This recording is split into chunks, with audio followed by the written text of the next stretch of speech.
ഒക്ടോബറിൽ റോമിൽ ആരംഭിക്കുന്ന സിനഡിനൊരുക്കമായി ഏഷ്യൻ ഭൂഖണ്ഡാടിസ്ഥാനത്തിലുള്ള അസംബ്ലി ബാങ്കോക്ക് അതിരൂപതയുടെ പാസ്റ്ററൽ ട്രെയിനിംഗ് സെന്ററിൽ ആരംഭിച്ചു. ടോക്കിയോ ആർച്ച് ബിഷപ്പും ഫെഡറേഷൻ ഓഫ് ഏഷ്യൻ ബിഷപ്സ് കോൺഫറൻസിന്റെ സെക്രട്ടറിയുമായ ആർച്ച് ബിഷപ്പ് തർസീസിയോ ഇസാവോ കിക്കുച്ചിയുടെ മുഖ്യ കാർമ്മികത്വത്തിലുള്ള വിശുദ്ധ കുർബാനയോടെയായിരുന്നു സമ്മേളനത്തിന് തുടക്കമായത്. ജീവന്റെയും പ്രത്യാശയുടെയും സുവിശേഷത്തിൽ നിന്ന് ഊർജ്ജം ഉൾക്കൊണ്ട് സിനഡാലിറ്റിയുടെ പാതയിൽ ഐക്യദാർഢ്യത്തോടെ പ്രവർത്തിക്കണമെന്ന് ആർച്ച് ബിഷപ്പ് തർസീസിയോ പ്രാരംഭ ദിവ്യബലിമധ്യേ പറഞ്ഞു. പ്രതിസന്ധിയുടെ നടുവിൽ സ്വാർത്ഥതയും മറ്റുള്ളവരുടെ കഷ്ടപ്പാടുകളോട് നിസ്സംഗതയും മാറ്റിവെക്കണമെന്ന് പറഞ്ഞ ആർച്ച് ബിഷപ്പ് ഉദാസീനത നിരാശയുളവാക്കുമെന്നും ഐക്യദാർഢ്യം ജീവിക്കാനുള്ള പ്രത്യാശയുളവാക്കുമെന്നും കൂട്ടിച്ചേർത്തു.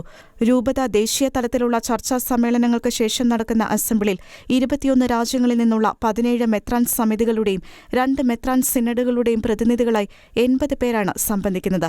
6 കർദിനാൾമാർ, 23 ബിഷപ്പുമാർ, 28 പുരോഹിതന്മാർ, 4 സന്യാസിനികൾ, 7 അന്മായ പുരുഷന്മാർ, 12 അന്മായ വനിതകൾ എന്നിങ്ങനെയാണ് അസംബ്ലിയിൽ പങ്കെടുക്കുന്നവരുടെ വിശദാംശങ്ങൾ. സീറോ മലബാർ സഭയുടെ പ്രതിനിധികളായ മേജർ ആർച്ച് ബിഷപ്പ് കർദിനാൾമാർ ജോർജ് ആലഞ്ചേരി, CBCI പ്രസിഡന്റ് ആർച്ച് ബിഷപ്പ്മാർ Andrews Thazhath, doctrinal commission secretary reverend doctor Sebastian Chalakkal, സഭാ വക്താവ് ഡോക്ടർ കൊച്ചുറാണി ജോസഫ് എന്നിവർ അസംബ്ലിയിൽ സംബന്ധിക്കുന്നുണ്ട്. ബിഷപ്പ്മാർ George Pallipparambil, reverend doctor Thomas Kollamparambil CMI, reverend doctor George Plathottam SDB, sister Lalitha Thomas എന്നിവരാണ് സമ്മേളനത്തിൽ സംബന്ധിക്കുന്ന മറ്റു മലയാളികൾ. സഭയിൽ നിലവിൽ വരേണ്ട സിനഡാത്മകതയെക്കുറിച്ചുള്ള ചർച്ചകളാണ് സമ്മേളനത്തിൽ നടക്കുക. ഏഷ്യയിലെ വൈവിധ്യങ്ങൾ നിറഞ്ഞ സാംസ്കാരിക മതവംശീയ പശ്ചാത്തലങ്ങളിൽ ചെറിയൊരു ന്യൂനപക്ഷമായ സഭ കൂടുതൽ സജീവമായ ഇടപെടലുകൾ നടത്തേണ്ട വിധങ്ങൾ ചർച്ചാ വിഷയമാകും.